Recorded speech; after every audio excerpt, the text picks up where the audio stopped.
नमस्कार, मैं हूं निकिता और आप देख रहे हैं सत्यहिंदी.com। चलिए एक नजर डालते हैं अब तक की सुर्खियों पर। लोकसभा में नेता विपक्ष राहुल गांधी ने शुक्रवार को दावा किया था कि पार्लियामेंट में उनके दिए गए चक्रव्यूह वाले बयान के बाद जांच एजेंसी ईडी उनके यहां छापेमारी का प्लान बना रही है। अब राहुल गांधी के इसी बयान को लेकर राजनीति शुरू हो गई है। इसी कड़ी में कांग्रेस नेता अभिषेक मनु सिंघवी ने एक्स पर एक पोस्ट कर बीजेपी को चेतावनी दी। सिंघवी ने कहा कि अगर ईडी राहुल गांधी को गिरफ्तार करने के बारे में सोचती है तो देश बीजेपी के ताबूत में आखिरी कील ठोक देगा।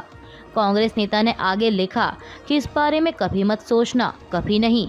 वहीं इससे पहले कांग्रेस सांसद मणिकम टैगोर ने बीजेपी सरकार की ओर से राजनीतिक उत्पीड़न के लिए ईडी, सीबीआई और आईटी विभाग जैसी एजेंसियों का दुरुपयोग किए जाने पर चर्चा की मांग करते हुए लोकसभा में कार्य स्थगन प्रस्ताव का नोटिस दिया था। मंडी लोकसभा सीट से भाजपा सांसद कंगना रनौत ने कांग्रेस नेता राहुल गांधी पर निशाना साधा है। उन्होंने अपने आधिकारिक इंस्टाग्राम हैंडल पर राहुल गांधी की एक तस्वीर शेयर की, जिसे लेकर सोशल मीडिया पर बवाल मच गया।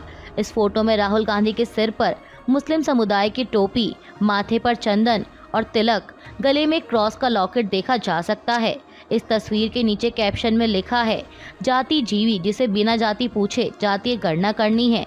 अब सोशल मीडिया पर शेयर किए गए इस एडिटेड फोटो को लेकर कंगना काफ़ी ट्रोल हो रही हैं। आपको बता दें कि इस फोटो के बाद एक अन्य इंस्टाग्राम स्टोरी में कंगना ने लिखा कि दूसरी बार भारत को टुकड़ों में बांटने की बात मत करना, किसी भारतीय से उसकी जात पूछने जैसी छोटी बात मत करना। करने को तो बहुत कुछ है जो तुम कर सकते हो, लेकिन अपने ही घर में आग लगाने जैसी बात मत करना। सुना तो तुमने भी होगा राहुल गांधी जी, बात निकलेगी तो फिर दूर तलक जाएगी। भाजपा नेता कंगना रनौत के बयानों पर कांग्रेस ने भी पलटवार किया है। कांग्रेस प्रवक्ता सुप्रिया श्रीनेत ने एक्स पर एक वीडियो संदेश जारी कर कहा कि बीजेपी के अधिकांश लोगों की दुकान राहुल गांधी के खिलाफ जहर उगलने से चलती है। ज्यादातर की उपयोगिता सिर्फ उनके खिलाफ झूठ फैलाना, दुष्प्रचार करने में है।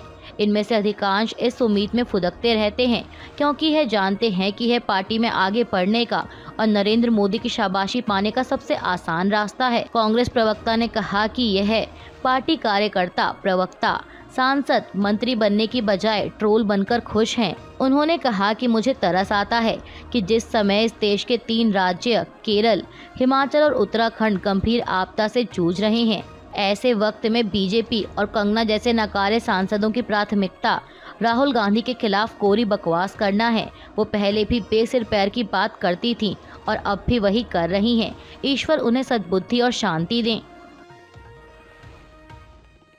बांग्लादेश की प्रधानमंत्री शेख हसीना ने आरक्षण के मामले पर विरोध प्रदर्शन कर रहे छात्रों के साथ बिना शर्त बातचीत की पेशकश की है। आपको बता दें कि बांग्लादेश में छात्र आरक्षण के मुद्दे को लेकर कई दिनों से विरोध प्रदर्शन कर रहे हैं और इस दौरान पिछले महीने करीब 200 लोगों की जान जा चुकी है। इनमें से कई लोगों की मौत पुलिस की गोली लगने से हुई थी। इस बीच शेख हसीना का कहना है कि वे हिंसा को खत्म करना चाहती हैं। उन्होंने कहा कि जिन भी लोगों की जानें गई हैं उनको इंसाफ मिलेगा। मीडिया रिपोर्ट्स के मुताबिक बांग्लादेश की राजधानी ढाका में अभी भी विरोध प्रदर्शन जारी है। केरल के वायनाड में भूस्खलन प्रभावित क्षेत्रों में बचाव और तलाशी अभियान आज 6ठे दिन भी जारी है। समाचार एजेंसी ANI के मुताबिक मरने वालों की संख्या 308 पहुंच गई है। वायनाड जिला कलेक्टर मेघाश्री DR ने जानकारी देते हुए बताया कि बचाव अभियान युद्ध स्तर पर चल रहा है और आज 1300 बल अलग अलग सेक्टरों और क्षेत्रों में तैनात हैं, जिन्हें हमने चिन्हित किया है। स्थानीय स्वयंसेवक भी वहां मौजूद हैं और 2000 से अधिक लोग राहत अभियान में भाग ले रहे हैं। जिला कलेक्टर ने बताया कि कल एक ऐसी स्थिति थी जब बचाव अभियान के लिए गए स्वयंसेवक पानी में फंस गए थे। उन्होंने कहा कि यह सुनिश्चित करने के लिए कि जो भी वहां पहुंचे वह सुरक्षित वापस आए, हम आने वाले लोगों की सही गिनती कर रहे हैं। हिमाचल प्रदेश के मंडी में बादल फटने से आई बाढ़ के बाद अब तक 9 लोगों की जान जा चुकी है, जबकि बचाव कर्मी लापता 45 लोगों की तलाश कर रहे हैं। अधिकारियों के अनुसार सेना, NDRF, SDRF, ITBP, CISF, Himachal Pradesh police और होमगार्ड की टीमों के 410 बचाव कर्मी ड्रोन की मदद से तलाश में जुटे हैं। बता दें कि 31 जुलाई की रात को कुल्लू के निरमंड, सैंज और मलाना, मंडी के पधर और शिमला के रामपुर उपमंडल में बादल फटने की घटनाओं के बाद से करीब 45 लोग लापता हैं। कर्नाटक के मुख्यमंत्री सिद्धरमैया ने कल शनिवार को घोषणा की कि उनकी सरकार भूस्खलन प्रभावित वायनाड के पीड़ितों के लिए 100 घर बनाएगी। मुख्यमंत्री सिद्धरमैया ने एक्स पर लिखा कि वायनाड में हुए दुखद भूस्खलन के मद्देनजर कर्नाटक केरल के साथ एकजुटता में खड़ा है।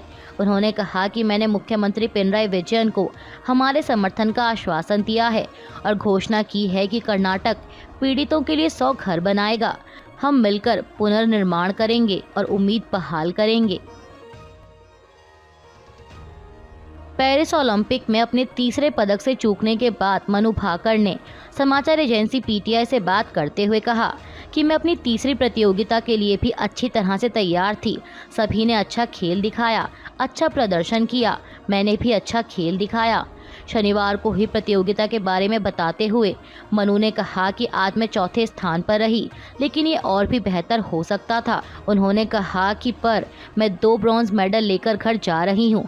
इसके साथ ही मैं ये प्रेरणा लेकर भी जा रही हूँ कि आगे मैं और भी ज़्यादा बेहतर कर सकूँ।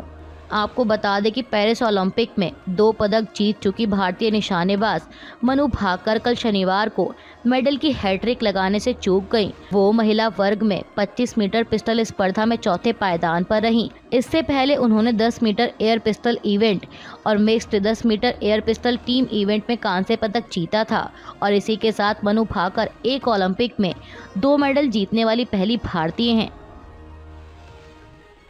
पेरिस ओलंपिक खेलों में तीरंदाजी के महिला एकल वर्ग में दीपिका कुमारी क्वार्टर फाइनल में हार के बाद सेमीफाइनल की रेस से बाहर हो गई हैं। दीपिका का मुकाबला दक्षिण कोरिया के नाम सुहोन से हुआ। दीपिका ने पहला सेट जीता, लेकिन दूसरा सेट वो हार गई। इसके बाद तीसरा सेट दीपिका के नाम रहा तो चौथा सेट नाम सुहोन के। वहीं खेल जब 5वें सेट तक पहुंचा तो इसमें दीपिका 2 अंकों से पिछड़ गई और इस तरह वो 4-6 से हारकर सेमीफाइनल की रेस से बाहर हो गईं।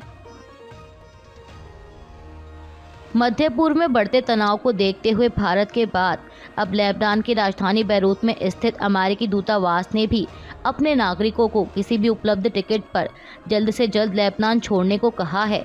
बता दें कि इसी तरह की चेतावनी इससे पहले ब्रिटेन के विदेश मंत्री डेविड लैमी ने भी जारी की थी। लैमी ने कहा था कि क्षेत्र में स्थिति तेजी से बिगड़ सकती है।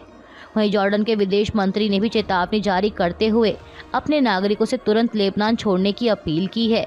आपको बता दें कि मध्य पूर्व में हालात बिगड़ने की बात इसलिए कही जा रही है क्योंकि बुधवार को तेहरान में हुई हमास के नेता इस्माइल हनिया की मौत के बाद ईरान ने इजराइल पर जवाबी कार्रवाई करने की बात कही है।